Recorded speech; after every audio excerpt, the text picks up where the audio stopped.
presenta Visión 47, un espacio para conocer a los protagonistas de la noticia. Visión 47, periodismo comprometido con nuestros pueblos. Bienvenidos. Televidentes, amigos y amigas, buenas tardes. Estamos listos para ofrecerles este espacio de conversación que lo sostenemos siempre a mediodía. Con el gusto y la satisfacción de saludar en esta ocasión al señor presidente del Movimiento Indígena y Campesino de Cotopaxi. Buenas tardes al compañero Leonidas Isa. Gracias por acudir a este espacio de diálogo del mediodía. Bienvenido, compañero Leonidas. Muchas gracias, un saludo cordial y muchas gracias por la invitación. Estamos aquí para informar. Y este saludo a los compañeros dirigentes de las comunidades, al centro de la ciudad y a toda la provincia de Cotopaxi. Siempre estamos pendientes de las actividades que desarrollan nuestros líderes y lideresas, específicamente de los pueblos y nacionalidades del pueblo panzaleo, que habita aquí en la provincia de Cotopaxi. Y siempre estamos pensando qué otra actividad desarrollarán, tal vez un levantamiento, tal vez una protesta, tal vez una marcha, tal vez alguna cosa por el estilo, pero hay otras actividades que en calidad de presidente del Movimiento Indígena y Campesino tiene que desarrollar. Específicamente, ¿cuál es la actividad que en este momento como presidente usted está preocupado por llevar adelante, compa Leito? Sí, muchas gracias. Como nosotros tenemos un mandato con 5 ejes de trabajo en este periodo y nuestro periodo ya está finalizando, hemos fortalecido, digamos, en este momento, en esta coyuntura, 3 ejes principales. Hemos tenido reuniones desde la CONAI en la Ecuarrunaria, ayer nomás estábamos en la reunión en la CONAI sobre el eje de educación. ¿Cómo mismo se va a implementar en todo el territorio nacional el tema de la restitución de la educación intercultural bilingüe, ¿no? De pronto vamos a valorar toda la experiencia que hemos tenido en el tema de educación en el anterior sistema, ¿no es cierto? De eso vamos a valorar, pero no queremos de pronto los errores que cometimos volver a reproducir, sino efectivamente a partir de esos errores, ¿cómo fortalecemos el tema de la educación? Hay 3 importantes elementos, ¿no? Uno, se debe pensar en una educación territorializada. ¿Qué significa esto? De que no pueden estar de pronto en el mismo territorio, unas que están con código H, otras con código B. Entonces, unas escuelitas están en el sistema de educación intercultural, otras escuelitas dentro de las mismas comunidades están en el código hispano, digamos.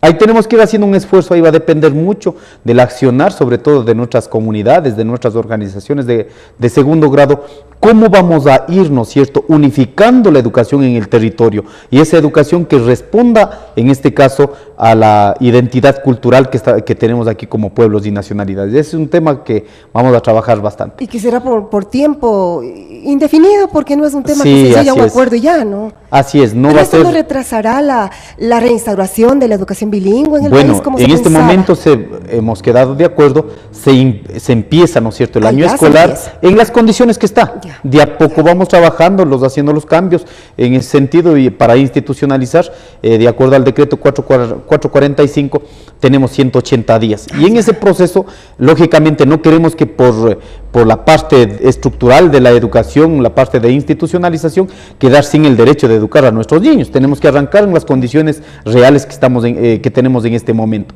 En estos 180 días, lógicamente, tendremos, ¿no es cierto?, para avanzar en esta idea.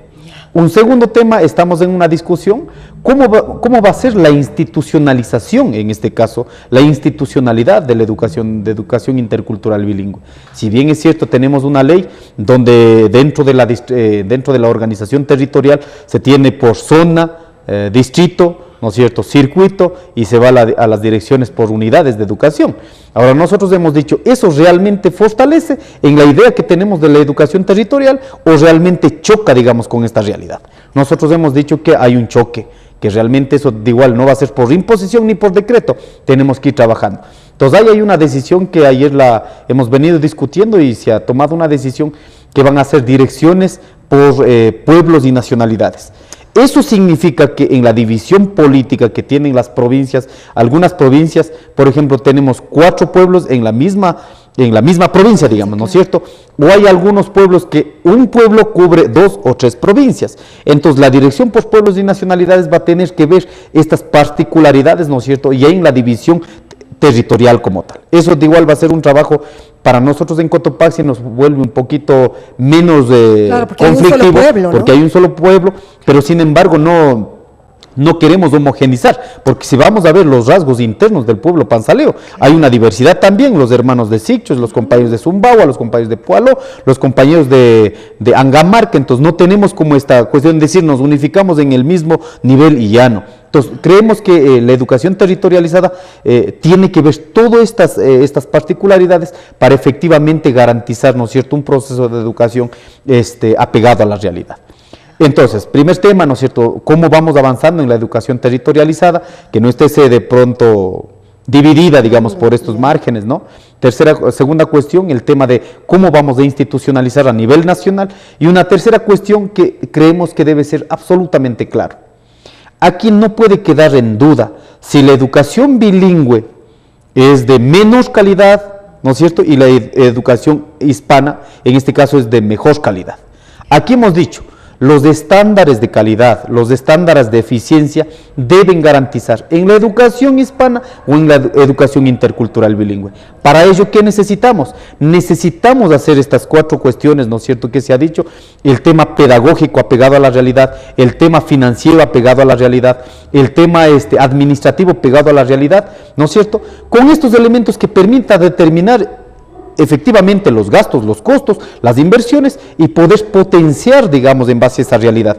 Y eso realmente va a permitir tener un equilibrio en el costo de inversión, llamémosle así, ¿no es cierto?, para que no pierda la esencia de la calidad. Porque a veces dice, a ver, muy bien la educación bilingüe, es la escuelita cayendo techos, la escuelita sin profesores, es la escuelita por ahí sin pupitres. Entonces, ¿qué tiene que hacerse? Esa realidad hay que valorar de manera objetiva, y eso sí tenemos que incrementar, luchar para que incremente el presupuesto general del Estado en relación a la educación, no para que sea una lucha exclusiva para los pueblos indígenas, sino en las mismas condiciones que se tiene el sistema de educación. Entonces, por ello hemos dicho, estas 3 cuestiones tienen que estar absolutamente valoradas para, sobre esos criterios, avanzar en el eje de educación aquí en la provincia de Cotopaxi. Pero servirán, con el respeto que se merecen, le corto por la cuestión de tiempo, ¿servirá ya el camino desarrollado por la educación intercultural bilingüe de hace tiempo, que ya se hizo, que ya dejó experiencias, que ya dejó materiales inclusive?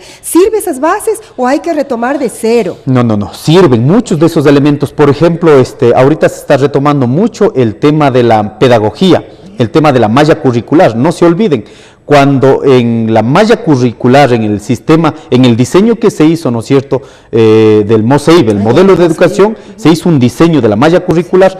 Ahí, por ejemplo, se ponían como las luchas históricas, lucha de Dolores Cacuango, la lucha del Huasipungo, como elementos, digamos, que vayamos en los niños, en los jóvenes, cultivando la historia, ¿no? Y de pronto en el correato lo que se dijo es que no, esos textos no pueden estar dentro de la malla curricular porque se estaría cultivando la insurgencia.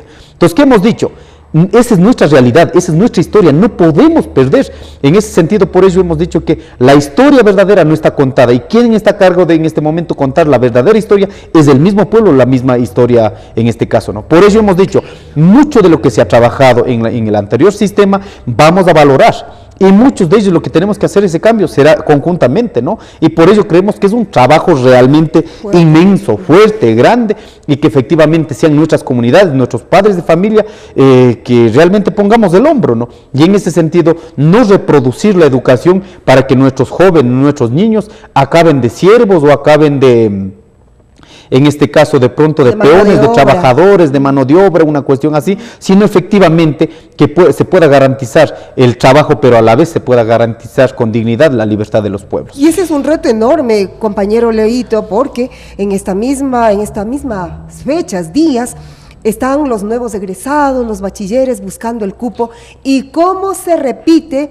esta situación de la calidad. Usted hablaba de la excelencia en educación que pretende la educación intercultural bilingüe, porque el Estado está en un juego terrible de medir las capacidades de los estudiantes, de los nuevos bachilleres, y hoy mismo estamos mirando cómo en universidades existen ¿qué? 200 cupos para más de 4.000 postulantes. Esta es una situación que les obliga también a pensar a futuro cómo entregar las personas que se educan en la educación bilingüe para ajustarse a ese reto, compañero Leonidas. Así es, mire, el tema de educación realmente no vamos a resolver ni en mi consejo de gobierno ni en el otro consejo de gobierno. Por eso hemos dicho, tenemos que diseñar un programa en los próximos años, 10, 20, 30 años. El movimiento indígena está proponiendo unificar el sistema integral de educación intercultural bilingüe. ¿Qué significa? Desde cuando decíamos guaguaguasi hasta la universidad, cuarto nivel, ¿no es cierto? Que efectivamente se pueda ver como un proceso de formación integral. Y en ese nivel, para topar lo que usted ha manifestado, hay un segundo eje dentro de la educación, que es el tema de retomar la universidad Amauta Iguasi. Esto está ya aprobado en la Asamblea Nacional, tenemos con un presupuesto inicial para este año. Si no ponemos los elementos o no ponemos a trabajar con mayor énfasis, con mucha potencia, de pronto podemos perder esta oportunidad, ¿no es cierto? Por ello también hemos reunido, ayer quedamos como hasta las 7, 8 de la noche, todo el día hablando del tema de educación de los pueblos y nacionalidades. Ahí hemos puesto en el tema de la universidad dos cuestiones en concreto. Uno, ¿cómo vamos a resolver el problema de los jóvenes que no pueden ingresar al sistema de educación superior? Ahí encontramos con un sinnúmero de problemas, pero ¿cuál es el problema central? De pronto, desde la visión de la calidad, ¿no es cierto?, que impuso el correísmo, desde la visión de la calidad, de la eficiencia, simplemente entramos en un programa de competencia.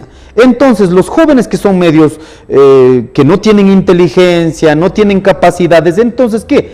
Queda sin el derecho de educar. Eso no es calidad, no es discriminación desde todo término. Eso no es eficiencia. Eso se llama una educación elitizada, que en este caso acaba con el derecho de educar. Entonces, en ese sentido hemos dicho, tenemos que nosotros, la universidad que estamos soñando, no puede quitar el derecho. Sí, efectivamente, los jóvenes que tienen mayores posibilidades de desarrollar en el campo académico deben ser premiados, pero los compañeros que muchas veces no han desarrollado en el campo académico, pero vamos a ver en la realidad cómo están siendo un aporte en el eje económico, eso de igual tiene que ser respetado. Por ello hemos dicho, nosotros vamos a pensar la educación no desde esta competencia desleal, llamémosle así, ¿no es cierto?, sino realmente la educación pensada desde la realidad, y en esas realidades que realmente nuestros jóvenes proyecten para las diferentes carreras que se puede ofrecer a nivel mundial, ¿no? Esto realmente va a ser asimismo un trabajo grande donde efectivamente vamos a poner pie, ¿no? Un segundo tema, la Universidad Amauta Iguasi, que está en este momento aprobada, hemos dicho cómo vamos a dar una extensión en todo el territorio, ¿no? En todo el territorio de los pueblos y nacionalidades. No queremos una universidad con una sede en Quito, claro, y los que para podemos que todos ir, tengan que desplazarse a la capital. de pronto ahí vamos a tener, no sé, pues 200 o 1000, no sabemos cuántos, ¿no es cierto? Sino cómo pensamos en una educación apegada a la realidad, apegada a nuestra identidad cultural, pero que no sea simplemente también un mecanismo, un medio de justificar que ya estás en la universidad, sino tiene que ser probada en los estándares científicos. Por eso nosotros habíamos dicho, vean, ¿qué tal la Universidad Amauta Iguasi? Si de pronto estamos posibilitando que sea el UNASUR, que de pronto fuimos hasta acusados que estamos queriendo desintegrar, ¿cómo recogemos toda la ciencia de los pueblos y nacionalidades de todo el continente? Y esa ciencia, esa ciencia que fue probada en miles de años por los pueblos y nacionalidades, ponemos al servicio de la sociedad actual, ponemos al servicio de la modernidad. Solo quisiera recoger el estudio que hizo un alemán, un científico alemán metido a estudiar el tema, por ejemplo, la construcción del Machu Picchu, ¿no? En este caso hay un documental donde efectivamente este científico demuestra científicamente que la producción que hizo los pueblos y nacionalidades realmente tienen estándares que cualquier otra civilización en su debido momento, ¿no? Entonces no hay de pronto el sistema griego, el sistema romano o el sistema de Abya Yala, no. Cada civilización produjo en los niveles que produce.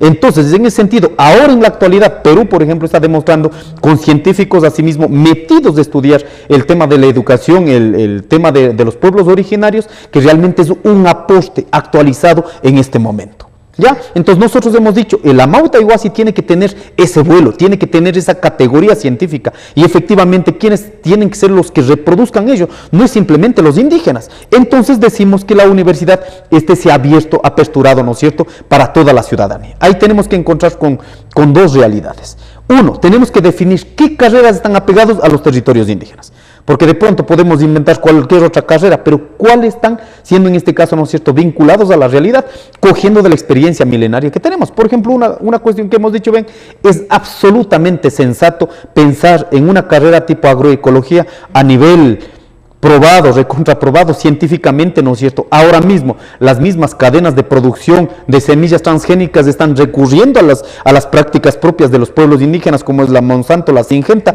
están incluso utilizando nuestros propios patrones en la reproducción de sus tecnologías. Entonces, ¿qué tenemos que hacer? Eso potenciar como derechos colectivos y realmente poner al servicio de la ciudadanía, de la sociedad, más no al servicio de grandes transnacionales. Ese es realmente un reto. El tema de la agroecología lo pongo así como por decir, ¿no es cierto? Por ejemplo, hay una referencia en todo el continente aproximadamente, para 1950 estaba dicho que había 2 millones aproximadamente de especies que confluían en todo el sistema de producción agronómica, digamos, en todo el territorio, ¿no? Pero de ahí acá, ¿cuánto se ha reducido? En este momento tenemos... perdonen decir, pero tenemos 20 productos que están siendo las que dan una cobertura dentro de la soberanía alimentaria en el mundo, ¿no? Han ido unificando estas empresas. Ahí, por ejemplo, se decía que en su debido momento habían 7.000 empresas que estaban dedicadas a la producción, en este caso al campo agropecuario, digamos, ¿no? Ahora, ¿cuánto tenemos? Tenemos 5. Entonces, ¿cómo han ido reduciendo, en este caso, el monopolio alrededor de la alimentación, ¿no? Y ahí nosotros creemos que debe ser la tarea, no solo de los ecuatorianos, sino de todo el continente, cómo recuperamos esa variedad de productos de la comida, de la agricultura que teníamos hasta hace 50 años. En este momento, por ejemplo, si tienes zanahoria aquí, tienes zanahoria híbrida en México, en China, tienes en Japón, en todo lado. Entonces, tenemos un cupo estándar, digamos, ¿no es cierto?, de los productos que está comiendo la humanidad. Pero ¿cuánto de esas sabidurías que han ofrecido nuestros pueblos originarios en el continente han sido apropiadas por estas empresas transnacionales?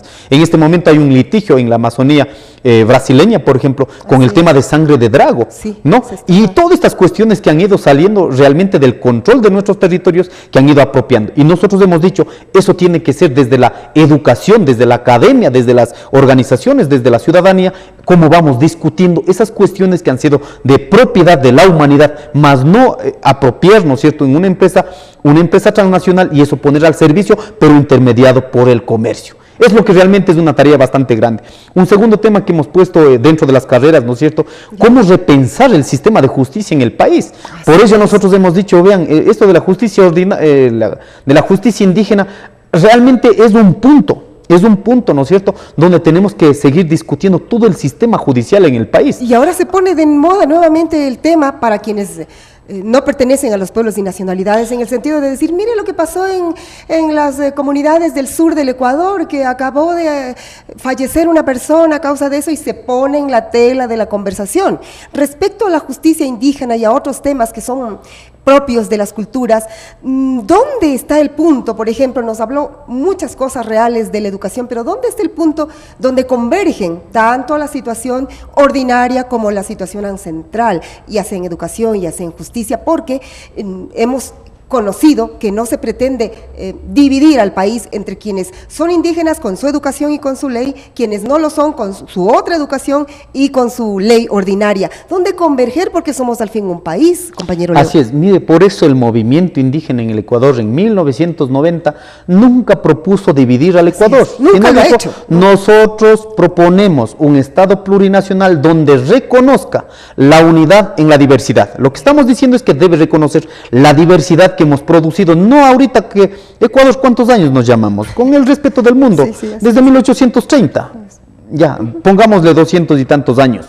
Pero efectivamente la vida, la civilización del Abya Yala estamos sobre los 7.000 años. Entonces nosotros no queremos anular la modernidad, sino cómo alimentamos esta modernidad, en este caso respetando la diversidad.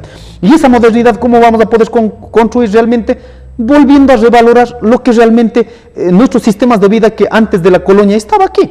Entonces ahí tenemos un sistema, vea, en 1865, incluso la corona española respeta la justicia indígena. sí. No es posible que Hay en estos momentos no documentos, eso es sea, verdad. hay documentos donde se puede revisar qué sentencias, qué casos fueron, que fueron resolviendo. Entonces, antes de la llegada de los españoles, que son 500 años apenas, nosotros aquí ya estamos 6.500 años viviendo, había un sistema jurídico. Lo que en este momento estamos exigiendo en el Estado plurinacional, en una sociedad intercultural, no para los indígenas, sino como realmente esto es lo que hemos construido con nuestra civilización, con más de 7.000 años, ponemos al servicio de la ciudadanía, al servicio de la sociedad. Para ello, ¿qué necesitamos? En primera instancia, todos los derechos de los pueblos y nacionalidades sean valoradas como una acción afirmativa. No como un derecho privilegiado. Porque dicen, ay, los indígenas, ¿por qué tienen el derecho, el privilegio de tener el derecho colectivo? No, no, no. Aquí no hay ningún privilegio. Una acción afirmativa, ¿qué significa? Lo que hemos acabado durante 500 años, incluso en este momento se sigue implementando ese mismo sistema de querer acabar con la sabiduría de los pueblos. Lo que el Estado, por nuestra lucha, está diciendo es, muy bien, siguen siendo pueblos indígenas, como una acción afirmativa, les reconocemos los 21 derechos colectivos. Y eso no solo en el Ecuador, sino a nivel mundial. 1948 ya se reconoció, en este caso, el instrumento dentro de la OIT, el artículo 169. 2008 se ratifica la Declaración de Naciones Unidas, muchos de estos derechos, y se declara los derechos de los pueblos y nacionalidades como derechos de tercera generación, derechos humanos de tercera generación, como el derecho de las compañeras mujeres, el derecho de los niños, que se van sumando, digamos, ¿no es cierto?, como derechos humanos. Entonces, en ese sentido, nosotros hemos dicho, en lugar de estar peleándonos aquí, por ejemplo, en el tema de justicia que queremos habilitar en la Universidad de Amauta Ihuasi, el tema del derecho, desde este entendido del pluralismo jurídico, la justicia debe hacer justicia. La justicia no puede aprovechar del sistema legal para cometer injusticias. Caso Chinaló, eso estamos llevando a la CIDH, estoy invitado para Estados Unidos, voy a salir en estos últimos días, vamos a salir para Estados Unidos y va a ser la primera vez en la historia del continente que realmente tengamos el acceso a una audiencia de la CIDH para hablar sobre el tema exclusivo de justicia indígena. Yo quiero topar el tema de Saraguro. Claro. De pronto la gente dice, oye, pero se han matado. Nosotros hemos dicho absolutamente claro, en la justicia indígena hay un debido proceso, y ese debido proceso, ¿quién la cumple? Es el juez. ¿Quién es el juez? Es la autoridad comunitaria. Si de pronto hay un grupo que sean indígenas, pero no tienen la categoría de autoridades y cometieron excesos, por ejemplo, si han utilizado el agua para investigar, eso puede asemejar a tortura. El agua es para purificar. En el momento, solo en el momento que ya se dé el debido proceso, se puede determinar si realmente has robado, entonces sometes a una sanción al final, con una hostigada, con una agüita y con un látigo. Ese es el debido proceso cuando ya hay, en este caso, ¿no es cierto?, ya se ha comprobado el hecho. Pero antes de ello, por eso yo había dicho, incluso me habían en algunos medios de comunicación que me habían solicitado cuál es mi versión. Se tiene que investigar. En este caso, el acusado que fue sometido a justicia indígena, porque sabemos también que fue en un acto flagrante, o si cogieron robando el ganado. Entonces, lo que se debía precaver ahí de pronto es poder certificar que estés o no estés enfermo, exactamente, ¿no? Para que no sea por una acción en este caso, de la investigación de la justicia indígena, acabemos comprometiendo con la vida, digamos, de esta persona, ¿no? Primero, puede ser por enfermedad. Segunda cuestión, si es que realmente en la etapa de investigación se ha sometido a tortura, eso no está validado en la justicia indígena, eso tiene que quedar absolutamente claro. Por ello, si es que ha habido contundencia, dice, ¿no es cierto?, un moretón o que fuera, en la justicia indígena nunca se da con palo, nunca se da con una piedra, nunca se da ni siquiera con el puñete, hay el fuete. Hay el fuete en este caso que lo que hace es realmente sentir el dolor. En todo ese proceso yo al menos he pedido que minuciosamente a las autoridades que aplicaron en el sur, que por favor permitan hacer en este caso una sistematización desde el momento que cogieron hasta el momento que en este caso entregaron en el centro de salud. Estamos esperando por la certificación de la autopsia que harán en la unidad de salud, ¿no es cierto? Y sobre eso tendremos nuestra valoración. Pero eso no va a dañar, también queremos ser absolutamente responsables, exigimos que los medios de comunicación sean responsables. No es posible, es un caso de Saraguro y ponemos la fotografía de compañeros de Chimborazo. Otro medio pone la fotografía de Cotopaxi, saca otro medio en el norte, saca la fotografía de Otavalo, por favor. tienen que ser verdaderos. Y en ese sentido nosotros al menos hemos pedido que sobre la imagen tienen que rectificar los medios de comunicación. Lo que están haciendo ahí es dañando realmente el sistema de justicia indígena aquí en el Ecuador. Entonces, hay muchos temas que tendremos que seguir informando, pero serían como estas cuestiones, ¿no? Y un siguiente tema para finalizar, seguramente estamos con los tiempos cortos. Así es, mi compañero. De estos 3 ejes que más hemos priorizado, el tema de educación, el tema de justicia, que es fortalecimiento organizativo, y sobre todo en este tiempo electoral, que se pone muy jodido, nosotros hemos puesto en el debate, en el tapete del debate, y eso vamos a llevar también, de acuerdo a lo que dice el artículo 3 y el artículo 5 de la Declaración de Naciones Unidas. Cada pueblo, cada nacionalidad está en la obligación de participar electoralmente, políticamente, de acuerdo a sus condiciones, de acuerdo a su democracia, en la vida política del Estado. Eso es lo que hemos dicho. ¿Qué estamos diciendo con eso? Hay el Código de la Democracia, donde respeta y debe respetar las formas de democracia. Una de las democracias son las representativas, las participativas y toda la cuestión. Nosotros hemos dicho, en este proceso deben respetar la democracia comunitaria, la democracia, en este caso, colectiva. ¿Qué significa ello? Que cada territorio definan, en este caso, la participación, su vida electoral, digamos, ¿no es cierto?, con sus miembros, con sus conciudadanos. Pero lo que no vamos a permitir es que, aprovechando de la participación electoral como un derecho, en este caso de la democracia representativa, vamos y dividimos una comunidad. Eso no vamos a permitir. Por ello hemos dicho, la gente que ha salido, compañeros, ex compañeros que han salido de nuestras estructuras organizativas, en consecuencia serán sometidos en ese mismo nivel. Para nosotros está absolutamente claro, el sostener un proyecto político durante 500 años no ha sido gracias a un líder únicamente, sino ha sido gracias a la acción colectiva. Y los que han ido desgranando por intereses particulares, por intereses individuales, cegados por el poder, pues están fuera de las estructuras organizativas. Nosotros vamos a seguir con la misma fuerza sosteniendo la lucha de los pueblos y nacionalidades, si es que serán aquí los próximos 500 años, los próximos dos décadas más, los 2 siglos más, como Pachacutic. Pachacutic, ¿qué significa? Pachacutic es retorno del tiempo. Y aquí se ha confundido de pronto en la coyuntura, simplemente son las elecciones. Miren, nosotros en 1492, cuando llegaron los españoles, ya nuestros sabios declararon que estábamos en un Pachacutic de oscurecimiento, un Pachacutic de noche, ¿no es cierto?, de oscuridad. Asimismo, para el nuevo milenio, nuestros taitas, nuestros sabios, estamos en el Pachacutic número 13. ¿Eso significa qué? Nosotros estamos en un Pachacutic de luz, no solo para los pueblos indígenas, sino los que vivimos en este territorio, los cholos, los blancos, los mestizos, en donde va a florecer nuestra sabiduría, y ahí vayamos construyendo realmente una sociedad que respete la diversidad, que respete la individualidad, pero sobre todo que valore lo colectivo. Sobre los máximos líderes recae todas estas responsabilidades. Muchísimas gracias por ponernos al tanto de las actividades, las acciones que vienen desarrollando los pueblos y nacionalidades. Le deseamos éxito en su próximo viaje, y cuando esté de retorno, pues que nos traiga las experiencias de esto que es en la CDH histórico, que va a ser histórico y que creemos que también será replicado a través de los medios de comunicación. Suerte, compañero Leito. Sí, muchas gracias. Más bien pedir que se conecten. Va a estar en el sistema mundial, en la página de la CIDH a nivel mundial. Vamos a tener esta audiencia el 3 de octubre,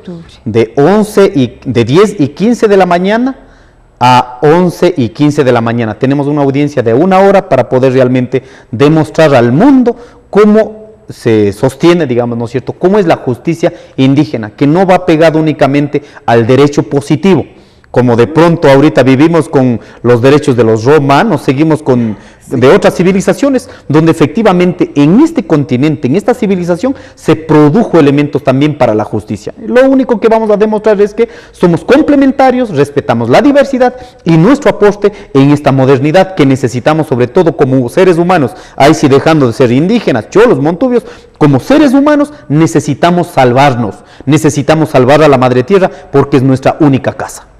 Muchas gracias. Esperaremos también, ¿no? El próximo tema de conversación será el periodo que se acorta, qué es lo que pasará, habrá reelección en el Consejo de Gobierno, qué es lo que ocurrirá.